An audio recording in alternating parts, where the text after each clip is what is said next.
1년여를 끌어온 노동시장 구조개혁안이 노사정 합의 도출에 실패했습니다. 정부는 다음 주부터 당정 합의로 입법 절차를 강행한다고 발표했는데 야당과 노동계는 즉각 반발했고 이후 벌어진 환노위의 고용노동부 국정감사는 파행으로 치달았습니다. 국회 미방위 국정감사 자리에 원자력 관련 기관들이 모였지만 원전을 직접 관리하는 기관들이 잘못된 데이터를 제출해 물의를 빚었습니다. 엉터리 관리 실태가 다시 한번 확인됐습니다. 피부양자의 재산이 아무리 많아도 부양자가 직장의료보험에 가입해 있을 경우 보험료를 내지 않는다. 보건복지부도 인지하고 있는 건강보험료가 갖고 있는 문제점이 오늘 보건복지위 국정감사 자리에서 다시 한번 도마 위에 올랐습니다. 2,822일 만에 마지막 재능교육 해고 노동자 2명이 원직에 복직하게 됐습니다. 합의 체결 조인식과 보고대회를 잠시 후 현장 연결해 전해드리겠습니다. 오늘 집중 분석 시간엔 과대 포장된 것 아니냐는 지적을 받고 있는 박근혜 대통령의 통일 외교 성과에 대해 짚어보도록 하겠습니다.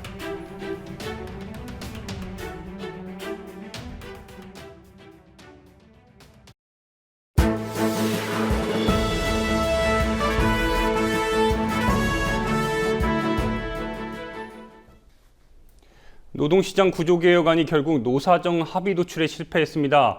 정부는 다음 주부터 새누리당과의 당정 합의로 입법 절차를 강행한다고 하는데 야당과 노동계는 즉각 반발하고 있습니다. 특히 오늘 강행 발표 1시간 후에 열린 환노위의 고용노동부 국정감사는 야당 의원들의 거센 비판으로 파행에 이르렀는데 정부의 노동시장 구조개혁안 강행 발표에 이은 환노위 국감 현장을 성지훈 기자가 취재했습니다. 정부가 노사정 합의 없이 노동개혁 입법을 추진하겠다고 밝혔습니다.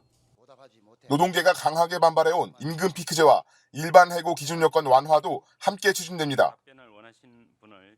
최경환 부총리 겸 기획재정부 장관과 윤상직 산업통상자원부 장관, 이기권 고용노동부 장관은 오늘 오전 정부 세종청사에서 긴급 기자회견을 열고 노사정위가 정해진 합의 시한을 넘겼다며 노사정 합의 없이 당정 협의를 통해 노동개혁을 추진하겠다는 특별 담화를 발표했습니다. 노동개혁은 더 이상 미룰 수 없는 시대적 과제입니다. 노사정 합의가 이루어지지 않는다면 정부는 청년 일자리 문제 해결과 경제 재도약을 위해 책임지고 노동개혁을 추진해 나가겠습니다.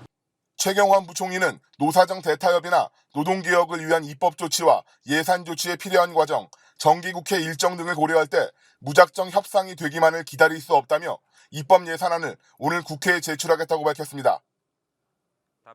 최 부총리는 이어 경영계와 정부는 어느 정도 협상안에 대해 이해하고 있기 때문에 노동계가 결단을 내려야 한다고 강조했습니다. 노동계와 야당은 즉각 거세게 반발하고 나섰습니다. 특히 고용노동부 국정감사를 1시간여 앞두고 발표된 관계부처 장관들의 긴급 담화에 국회 환경노동위원회 위원들이 사과를 요구하면서 국감은 시작 1시간 만에 정회됐습니다. 환노위 야당 의원들은 국감을 앞두고 합의 없는 입법 추진 계획을 발표한 것은 국회와 야당을 무시하는 처사라고 강하게 비판했습니다. 최경환 총독부의 그냥 노무 담당 이사님은 어떻게 그렇게 들러리를 쓸 수 있습니까? 일종의 선전포고에 가세한 이유가 뭡니까 도대체? 다음 주에 독자 입법을 하겠다면서 국정감사는 왜 받습니까? 노동자가 니네들 얘기는 다 들었어. 더 들을 것도 없어. 우린 이렇게 할 거야. 저는 아무것도 모르는 기획재정부 장관이나 산업부 장관은 그렇게 할 수 있다고 생각합니다. 그분들은 애초에 기업의 편을 드는 분들이니까. 그래서 저는 고용노동부 장관의 입장, 사과, 유감, 표명 반드시 들어야 되겠습니다. 그래야지만 이 국정감사 진행할 수 있습니다. 이기권 고용노동부 장관은 국정감사장에서 청년 고용 확대를 위해 노동시장 개혁이 시급하다고 주장했으나 야당 의원들의 반박으로 말을 마치지도 못했습니다. 그래서 임금체계도 바꾸라고 의무화를 시켜줬고 그래서 그런 부분이 이루어지려면 사과를 하세요. 사과를. 설명을 드리겠습니다. 기업들의 의원님들이 많이 지적했듯이 기업들이 과감한 하라. 노동계의 반발도 만만치 않습니다. 민주노총은 성명을 발표해 노사정위가 결렬되더라도 단독 강행하겠다는 것은 누가 보아도 사회적 대화와 타협이 아니라고 강조하며 국민의 생존권을 빼앗겠다는 전쟁을 선포한 것이라고 주장했습니다. 한국노총 역시 협상이 타결되지 않았는데 일방적으로 입법을 추진하겠다는 것은 사회적 대화기구를 무시하는 처사라며 노동자에게만 일방적인 희생과 양보를 강요하는 한 노사정의 협상 타결은 어렵다고 밝혔습니다. 노동시장 구조개혁안의 강행 입장 발표로 파행을 맞은 환노위 국감은 이기권 장관에 대한 질의를 생략한 채 오후 2시에 재개됐습니다. 재개된 국감에서는 청년 고용 문제와 산업재해 인정 비율에 대한 질의 등이 오갔습니다. 국민TV 뉴스 성지훈입니다. 국정감사 2일차인 오늘 국회 미방위 국정감사 자리에는 원자력 관련 기관들이 모였습니다. 일본 후쿠시마 사태를 통해 원전 사고가 곧 재앙이라는 사실이 확인된 만큼 원전 안전에 대한 요구가 높았는데 문제는 원자력 안전위원회 등 원전을 직접 관리하는 피감기관들이 엉터리 데이터를 제출해 무리를 빚었습니다. 과연 제대로 관리를 하고 있는지 의심스러운 부분입니다. 안은필 기자가 현장에 다녀왔습니다. 국정감사 2일째 국회 미래창조과학 방송통신위원회는 원자력 관련 기관들을 불러 원전 안전성을 집중 추궁했습니다. 원자력 안전위원회 한국원자력 안전기술원, 한국원자력 통제기술원, 한국수력원자력, 한국방사선 안전재단 등이 감사 대상이었습니다. 일본 후쿠시마 사태를 통해 원전 사고는 곧 재앙이고 국민의 안전과 직결된다는 점이 잘 드러났기에 원전 안전에 대한 부분에선 여야 간 다른 의견이 없었습니다. 오히려 원안위와 한수원의 미흡한 자료 제출을 한 목소리로 비판했습니다. 송우창 새정치민주연합 의원은 의사진행 발언을 통해 똑같은 질문에 대해 원안위가 보내온 답변이 각 의원실마다 다 다르다며 정확한 자료 제출을 요구했습니다.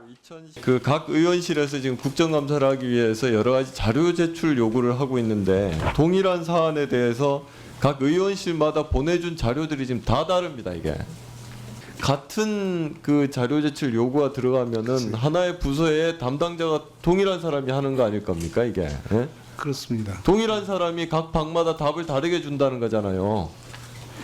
어디 가서 시험 볼 때 시험 문제 답지를 다르게 냅니까 그게? 정호준 새정치연합 의원은 원안위의 미흡한 자료 제출에 대해 당연히 원안위가 해야 할 직무인데 자료를 안 주면 오해할 수밖에 없다고 지적했습니다. 야당뿐 아니라 여당에서도 불만의 목소리가 터져나왔습니다. 조혜진 새누리당 의원은 원안위가 이해할 수 없는 엉터리 데이터를 제출했다며 우려를 표했습니다. 고리 2호기에는 2011년도에 한 건, 2014년도에 한 건이라고 해놓고 합계 5건이라고 적어놨습니다. 이렇게 합계 자체로 잘못 산정이 된 거지만 이거 다 그대로 더하면 79건이거든요. 근데 총계는 또 54건이라고 적어놨어요. 이거는 뭐 그렇게 그 합산이 어려운 것도 아니지 않습니까? 지금 제가 눈으로 이렇게 대충 봐도 다 나오는 거였고. 원안위가 자신에게 불리한 연구보고서 결과를 수정하도록 지시했다는 의혹도 제기됐습니다. 우상호 새정치연합 의원은 최근 원전 주변 거주와 암 발병률 사이의 인과관계를 보다 폭넓게 해석한 보고서에 대해 원안위가 외압을 행사한 것 아니냐고 지적했습니다. 최근에 다시 또 용역을 주신 백도명 교수 등 15명이 연구한 서울대학교의 연구 보고서에서는 아마 아주 인정할 수 없다 이런 것보다는 이것을 부분적으로 좀 검토하고 인정이라기보다 어쨌든 좀 상당히 더 인과관계가 있는 것을 했을 수 있는 그런 연구 결과가 나왔다고 하는데 원안위가 이것을 수정하라 이렇게 지시해서 좀 보완 중이라는 거예요. 근데 그러면 자기 입맛에 맞는 연구 결과는 얼른 보고 발표하고 주민들의 반발이 예상돼서 소송이 예견되니까 이 연구 보고서는 좀 인과관계가 없는 것으로 수정해달라고 요청한 거 아닙니까? 이에 이은철 원안위원장은 연구과제 수행이 완전히 끝난 게 아니고 평가를 받는 단계라며 평가위원들이 한 이야기가 원안위의 이야기로 잘못 나간 것 같다고 부인했습니다. 또한 지난해 한수원이 원전 인근 갑상선 암 환자가 제기한 손해배상 소송에서 패소한 후 학회를 동원했다는 의혹도 제기됐습니다. 유승희 새정치연합 의원은 한수원이 패소한 이후 올 1월 13개 학회가 공동 기자회견을 진행했다며 13개 학회와 한수원이 매우 밀접한 관계로 판단된다고 주장했습니다. 1월 28일 학회 공동 성명서의 이게 자료가 실질적으로 한수원의 발표 자료와 아주 동일합니다. 날짜만 일주일 차이가 있을 뿐이지 여기 보세요. 원자력 학회 공동 기자회견문하고 이 밑에서 이 그 원자력 한수원에서 워크숍을 했을 때 한수원 직원이 발표한 자료가 아주 동일합니다. 그렇기 때문에 지금 재판 결과가 나온 이후에 갑상선암과 이것이 피폭과는 그 관계가 없다, 방사능 피폭과는 관계가 없다라고 하는 것을 이 학회를 동원을 해서 이렇게 했다는 의혹을 지울 수가 없는데 어떻게 생각하십니까? 하지만 조석 한수원 사장은 자료에 유사성이 있을 수는 있다면서도 학회를 동원할 수도 없고 동원하지도 않았다고 반박했습니다.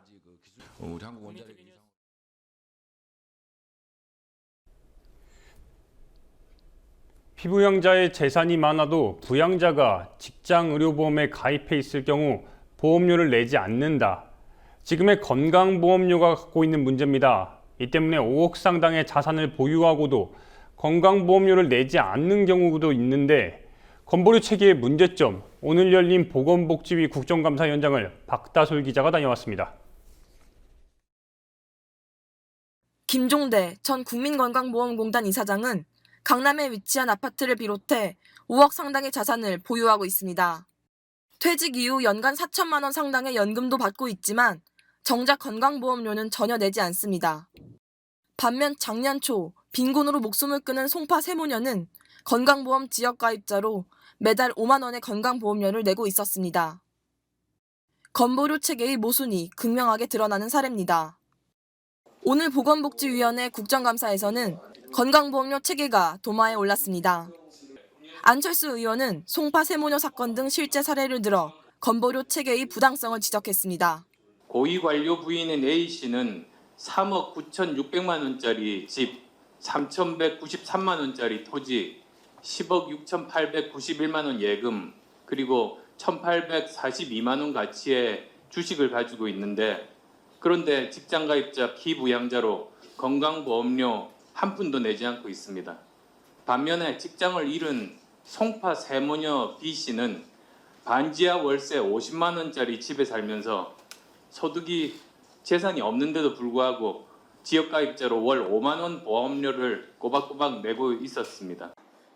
직장가입자는 소득에 따라서만 보험료를 책정하지만 지역가입자는 소득 재산뿐만 아니라 성별과 연령에 따라서도 보험료가 달라집니다. 피부양자의 재산이 많아도 부양자가 직장의료보험에 가입해 있을 경우 보험료를 내지 않게 됩니다. 보건복지부도 건보료 체계의 문제점을 인식하고 있습니다. 보건복지부가 기획단을 꾸려 만든 개편안에 따르면 고액의 재산과 소득이 있는데도 무임승차하던 피부양자는 제한되고 저소득층의 부담은 줄어듭니다. 거의 논의가 끝난 사항이지만 보건복지부는 최종 조율만 7개월 넘는 시간을 쓰고 있습니다. 이모키 새정치민주연합 의원은 복지부의 판단이 정치적이라고 질타했습니다. 다 정했다가 뭐 때문에 중단했겠어요? 정치적 판단이죠. 뭐 청와대가 뭐라고 했든지 뭐 정부 내수부가 뭐라고 했든지 정치적 판단을 한 거죠. 그래서 그리고 제가 얘기를 들어보면요, 이거 자꾸 시뮬레이션 때문에 그렇다고 하는데 이거 중단한 다음에 당정 협의도 하고 여러 가지 했잖아요. 민간 전문가들한테 물어봤더니 시뮬레이션 할 만큼 다 했다는 겁니다. 취임 10여일 만에 국감에 서게 된 정 장관은 시종일관 소극적인 태도를 보였습니다. 업무에 대한 파악도 이뤄지지 않은 상태에서 야당 의원은 물론 여당 의원에게도 질타를 받았습니다. 공무원들은 뭐 하는 겁니까? 장관은 도대체 이 문제에 대해서 의견이 있어요, 없어요? 국민TV 뉴스 박다솔입니다.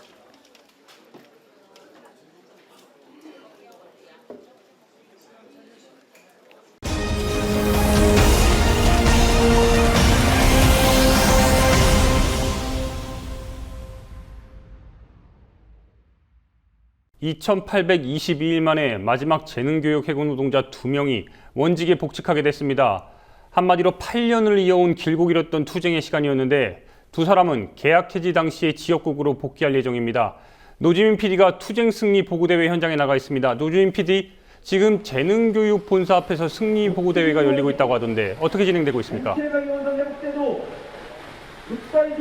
네, 조금 전 저녁 7시부터 서울 종로구에 위치한 재능교육 본사 앞에서 재능교육 투쟁 승리 보고대회가 진행되고 있습니다. 보시다시피 비가 내리고 있지만 약 50여 명의 시민과 노동자들이 연대와 지지의 말을 보내고 있습니다. 행주안의 자유를 신뢰하는 국가의 문구는 하나님께도 우리나라 전에는 넣을 수 없다고 했고 발표했습니다. 이가운 가운데 고생이 많습니다. 오늘 조인식이 있었다고 하던데요. 네, 오늘 오전 10시 지대위와 재능교육 사측 간의 최종 복직 합의가 이루어졌습니다.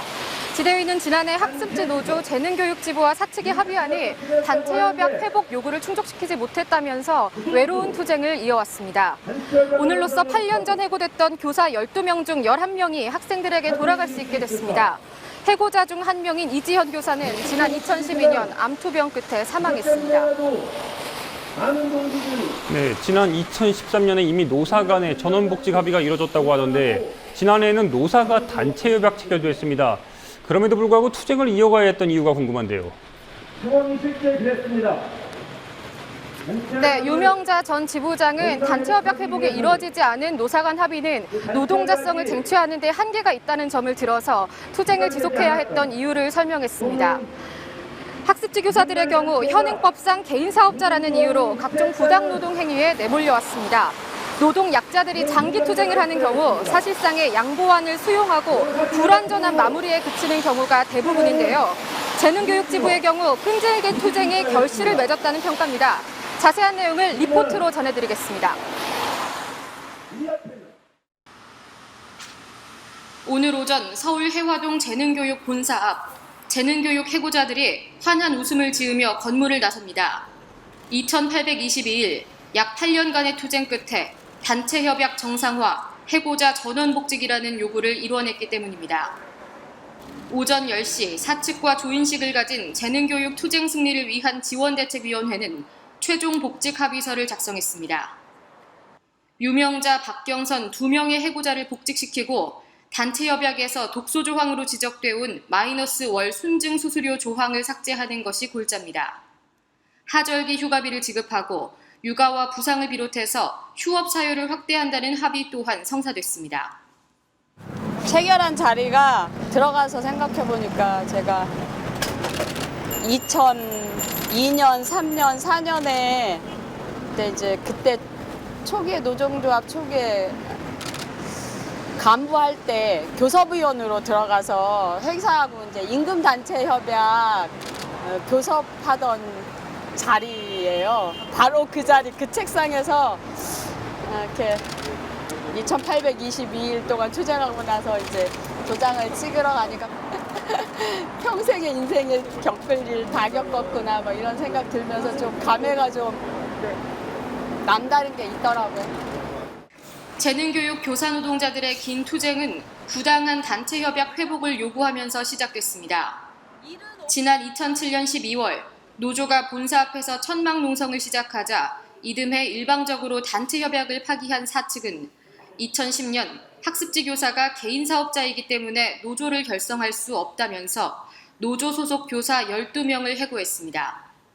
애초에 우리가 노조 만들면서 처음에는 그냥 우리 회사에 소속된 노동자인 줄 알았는데 싸우다 보니까 그게 아니었어요. 저희 이제 흔히 개인사업자, 위장사업, 개인사업자, 특수고용 노동자 이런 식으로 막 유사근로자 막 이렇게 부르잖아요. 그러니까 그거 딱지 떼고 노조 결성 자체가 봉쇄되어 있는 직군이라서 그런 것들 바꾸는 싸움에 저희 재능이 처음부터 그래서 싸움을 시작했고. 이후 서울시청 인근 환구단에서 농성을 이어온 재능지부는 2013년 새로운 국면을 맞았습니다. 새 지도부가 종탑 농성을 시작한 지 202일째, 투쟁 2076일 만에 노사 합의를 이뤘지만 유명자 전 지부장을 비롯한 2명의 노동자는 미복귀 결정을 내린 겁니다. 당시 유 전 지부장은 단체협약 독소 조항이 해소되지 않는 등 후퇴한 합의라는 점을 지적했습니다. 반면에 재능교육지부 지도부는 7년간의 싸움 끝에 100여 명의 노조원이 10명 남짓 줄었다면서 합의안을 만든 것만으로도 의의가 있다고 밝혔습니다. 많이 돌아섰어요. 왜 그러냐면 일이 너무 힘들고 하다 보니까 노동조합에 대한 뭐 기대나 희망이 많이 사라지기도 한 거죠. 그래서 이렇게 힘없는 노조가 뭘 또 바꿔낼 수 있겠어 이런 생각들이 팽배하더라고요. 그래서 복귀안을 받아들이지 않은 유명자 박경선 교사는 노조에서 제명됐고 이후 재능교육 투쟁 승리를 위한 지원대책위원회 지대위를 구성해 본사 앞 천막 농성을 진행해왔습니다. 지난해 사측이 천막을 강제 철거하는 등 여러 시련이 이어졌지만 8년째 투쟁을 이어온 결과 최종 복직 합의에 다다를 수 있었습니다. 지대위 활동을 함께 해온 강종숙 전 전국학습지산업노조 위원장은 투쟁 기간 동안 벗지 않았던 조끼를 입고 조인식에 참석했습니다. 노동조합에 대한 그런 색안경, 그리고 특히나 지금 남아있는 3명, 회사가 제일 싫어하는 게 원칙적인 강경파잖아요. 그러니까 강경파로 분류된 이 3명이 이제 남아있다 보니까 회사가 이제 굉장히 적대시하면서 이렇게 왔는데, 노동조합이 회사에 해가 되는 얘기는 단 하나도 하지 않는다. 지금까지 그래왔고 사실이 그렇다. 그렇기 때문에 회사도 이제는 이 긴 시간 수업료 낸 거 생각하면서 노동조합이 요구하는 것들을 적극적으로 받아 안고 교육기업답게 좋은 기업, 훌륭한 기업으로 이제 탈바꿈했으면 좋겠다. 노동조합에서 제명된 지대위의 경우 법적인 단체 교섭권은 없습니다. 하지만 노사 양측이 서로를 대화 상대로 인정하고 발전적인 조건으로 합의했다는 점에서 긍정적인 평가를 받고 있습니다. 유 전 지부장은 지난 투쟁이 다른 사업장에 희망을 주길 바란다고 말했습니다. 김병의 효자 없고 장기 투쟁의 동지 없다.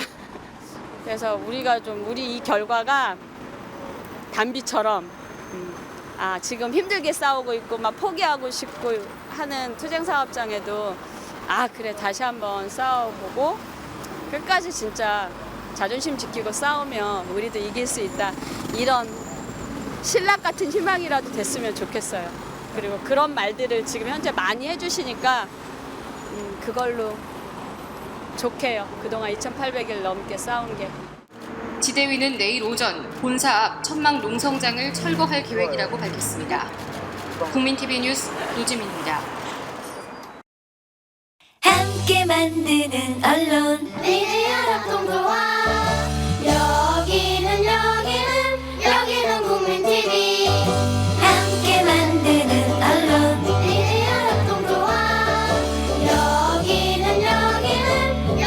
국민TV.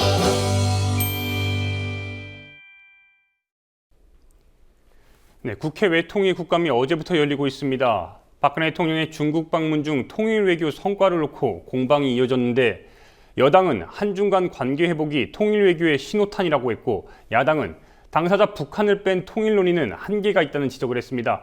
전현준 우석대학교 초빙 교수와 함께 짚어보도록 하겠습니다. 안녕하십니까? 안녕하세요. 네, 교수님 잘 계셨고요. 예. 네. 우선 박근혜 대통령의 중국 방문 어떻게 봐야 됩니까? 통일 외교로 규정을 할 수 있는 겁니까?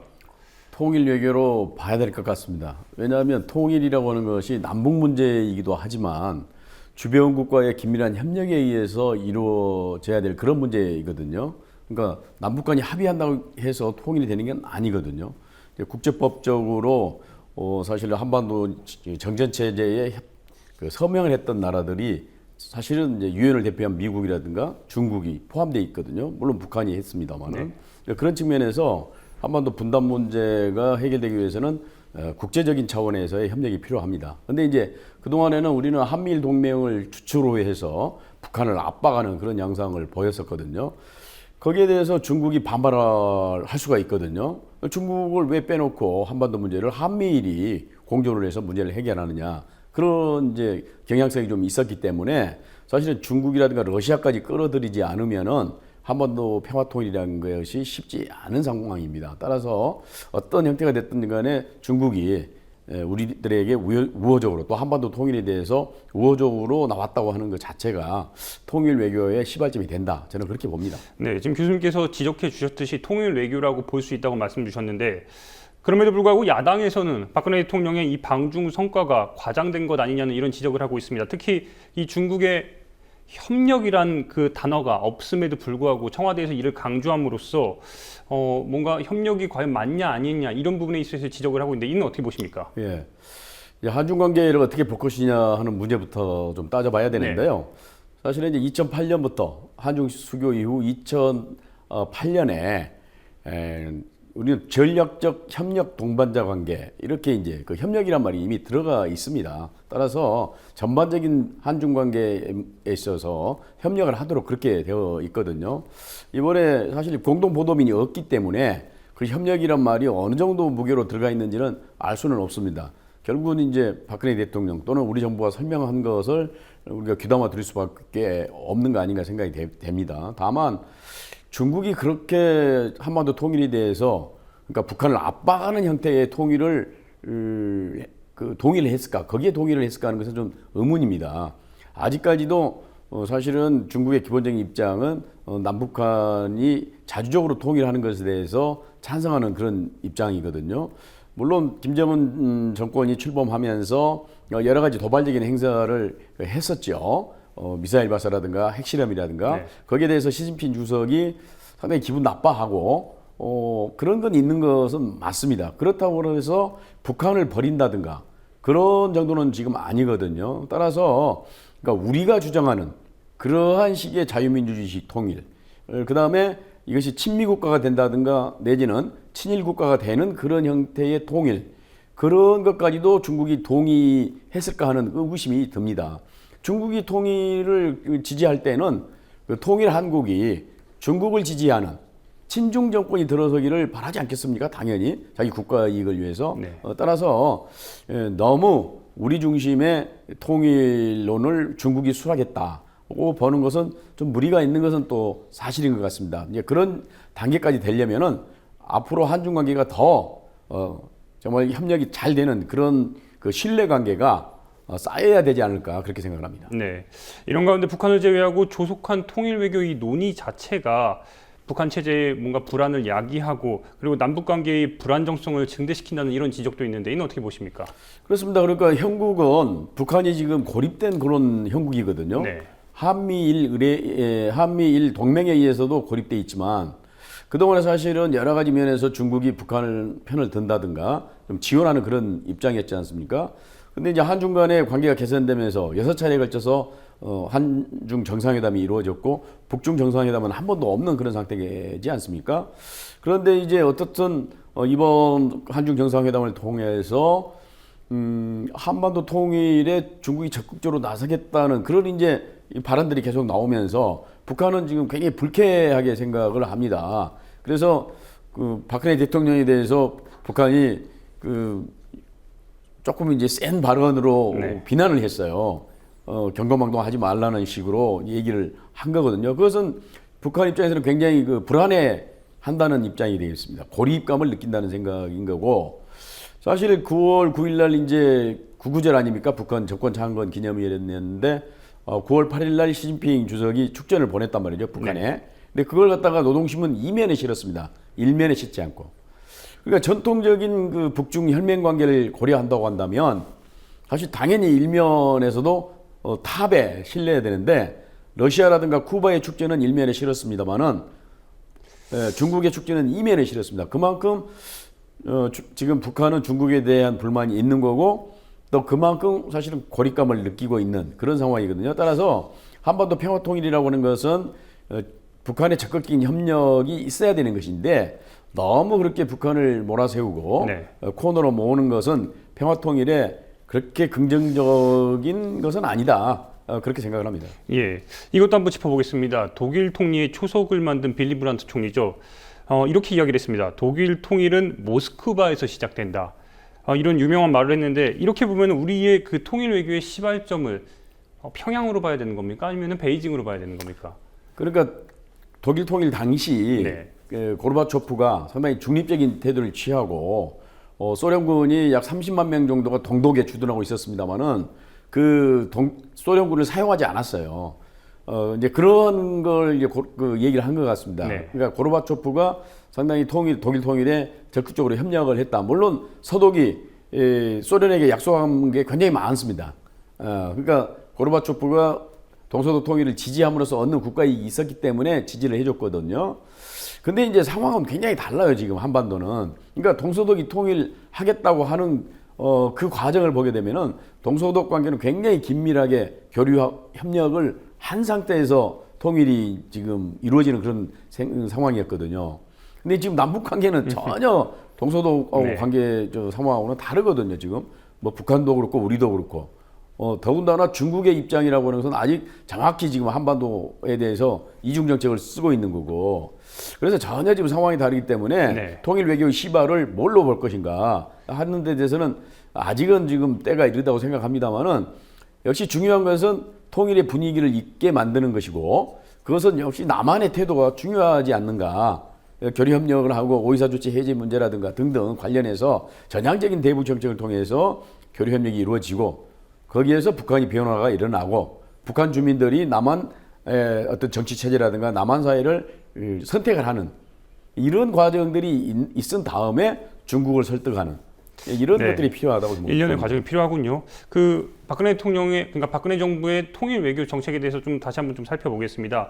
가장 큰 외교적 성과라고 지금 제 많이들 인정받고 있는 게 등거리 외교입니다. 미국과 중국 간의 이 등거리 외교를 네. 적절히 사용했다는 부분인데 어떻게 보십니까, 교수님? 이 등거리 외교가 지금으로선 최선이라고 보시는 겁니까?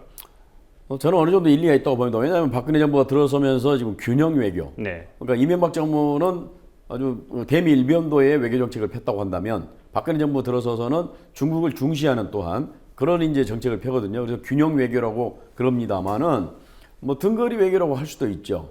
그러니까 현실적으로 경제적으로 우리가 중국에게 연간 약 550억 달러 흑자를 보고 있습니다. 그러니까 중국의 도움이 없다고 한다면 우리 경제가 상당히 얼어지는 거죠. 물론 또 안보는 미국에 의존하고 있지 않습니까? 따라서 안보는 미국과 경제는 또 중국과 이렇게 하는 이제 그 이중 정책을 쓰고 있는 건데 누구도 버리기 어려운 거죠. 더군다나 국제 정치에서 떠오르는 별을 이제 주의하라고 하는 걸 지난주에 제가 잠깐 말씀을 드린 것 같기도 합니다만은 역사적으로 새롭게 등장하는 강대국에 대해서 정확한 대처를 하지 못해서 우리가 많은 피해를 봤거든요. 그렇다고 한다면 중국이 저렇게 계속 부상한다고 하는 것을 전제로 했을 때 중국을 홀대할 수는 없습니다. 지정학적으로 우리가 붙어 있지 않습니까? 그렇기 때문에 중국을 어느 정도는 우리가 좀 잘 이렇게 다스린달까, 잘 대우를 한다 할까, 그럴 필요가 있는 건데 문제는 여기에서 또 미국을 어떻게 잘 설득시키느냐, 일본을 어떻게 잘 설득시키느냐, 이게 또 중요한 거 아니겠습니까? 그렇기 때문에 이 전략적 판단, 전략적 외교가 매우 중요한데 과연 지금 박근혜 정부가 균형 외교를 하는 것은 좋은데 저는 찬성인데 과연 그걸 잘 전략적으로 아무 문제 없이 한미 관계도 잘하고 한일 관계도 잘하고 한중 관계도 잘하는 이러한 전략적 마인드와 전략적 수행 능력이 있는가? 네. 그것에 대해서는 약간 걱정이 됩니다. 예, 그 부분도 앞으로 더 짚어보겠습니다. 끝으로 한 가지만 더 여쭙겠습니다. 앞으로 박근혜 정부가 이 통일 외교 행보에 있어서 지금 넘어야 될 산들이 많은데 지금 가장 많이 지적받고 있는 부분이 오이사 조치란 말입니다. 그렇죠. 이거에 대해서는 어떻게 보십니까? 해지해야 된다고 보십니까? 오이사 조치는 해제돼야 된다고 봅니다. 네. 오이사 조치로 인해서 우리 경제적으로 많은 손해를 보고 있거든요. 물론 북도 손해를 보고 있습니다. 근데 실질적으로 보면 사업하는 사람들은 중국 기업을 끼고 북한 근로자를 활용을 해서 중국에서 생산해서 메이드 인 차이나로 해서 들어오고 있습니다. 지금 우리 시장에서. 네. 우리 앵커가 입고 계시는 것도 그런 옷일지 몰라요. 네. 저도 마찬가지고. 그러니까 실질적으로는 북한 노동자들을 활용을 해서 생산을 해서 물품이 들어오고 있는 상황인데 결국은 중국 사람만 이익 보는 중간에서 마진을 따먹는 이런 상황이거든요. 그렇기 때문에 물론 천안함 사건에 대한 북한의 사과가 전제돼야 된다고는 합니다만은 또 그 사건이 그렇게 좋은 사건은 비극적인 사건이기 때문에 어떤 형태이든지 북한의 입장 표명이 있어야 된다고 하는 것은 맞습니다만은 또 현실적으로 그로 인해서 교류 협력이 지금 되지 않고 있고 개성공단도 더 이상 확장시키지 못하는 그런 아주 난감한 상황에 빠져 있거든요. 따라서 저는 이제 병행 정책을 해야 된다고 봅니다. 북한의 사과는 사과대로 받는 노력을 하지만 경제 협력이라든가 교류 협력, 민간 협력 이런 것들도 같이 병행하면서 신뢰를 쌓아가고 그런 신뢰가 쌓여지면 북한도 어떤 전향적인 태도를 내놓지 않을까 그렇게 생각이 됩니다. 어떻든 오이사 조치는 어떤 행토라든지 해제되는 게 바람직하다 그렇게 봅니다. 네, 박근혜 정부가 오늘 교수님 말씀을 들었으면 좋겠습니다. 네. 예, 오늘 여기까지 듣겠습니다. 고맙습니다. 네, 오늘 뉴스는 여기까지입니다. 편안한 주말 보내시기 바랍니다. 고맙습니다.